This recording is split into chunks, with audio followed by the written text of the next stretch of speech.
आपण पाहत आहात भारतीय जनमत, आपला चॅनल। नमस्कार, मी मानसी धामणसकर। आपण पाहत आहात भारतीय जनमत न्यूज। नजर टाकूया त्याच्या ठळक घडामोडींवर। खडक पोलीस स्टेशन अंतर्गत लोहिया नगर पोलीस चौकीने मोठी कामगिरी केली आहे।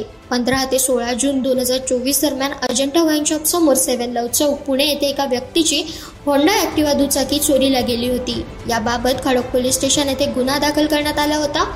सदर गुन्ह्याच्या तपासादरम्यान लोहिया नगर पोलीस चौकीच्या अंमलदारांनी गुप्त बातमीदारामार्फत माहिती मिळवली। चोरीस गेलेली ॲक्टिवा घेऊन 2 आरोपी 7 लव चौक काशेवाडी येथे थांबले आहेत। या माहितीच्या आधारावर पोलिसांनी सापळा रचून आरोपी गणेश पवार, शुभम लोंढे यांना पकडले।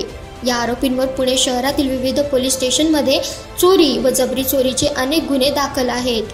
तपासात खडक पोलीस स्टेशन, हडपसर, विश्रांतवाडी, भारतीय विद्यापीठ, समर्थ पोलीस स्टेशन आणि MIDC पोलीस स्टेशन अहमदनगर हद्दीतून एकूण 7 दुचाकी हस्तगत करण्यात आल्या असून यांची किंमत 4 लाख रुपये आहे।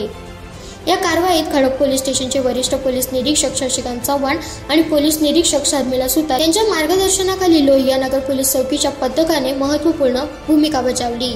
पोलीस उपआयुक्त संदीप सिंह गिल आणि सहाय्यक पोलीस आयुक्त नूतन पवार यांच्या नेतृत्वाखाली ही कारवाई करण्यात आली। संपूर्ण कारवाईच्या यशस्वीतेसाठी लोहिया नगर पोलीस चौकीच्या प्रभारी अधिकाऱ्यांमधील सहाय्यक पोलीस निरीक्षक विक्रम मिसाळ, उप पोलीस निरीक्षक महेंद्र कांबळे, अंमलदार संदीप तळेकर, मोहन येलपले, निकेश सोयाम, मोहन केंद्रे, संतोष साबळे, संदीप मोरे, लालू परे आणि दत्तात्रय बोराडे यांच्या पथकाचे विशेष कौतुक करण्यात आले आहे।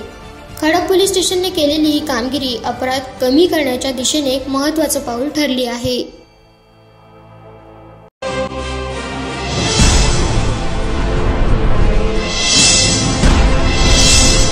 आपण पाहत आहात भारतीय जनमत, आपला चॅनल।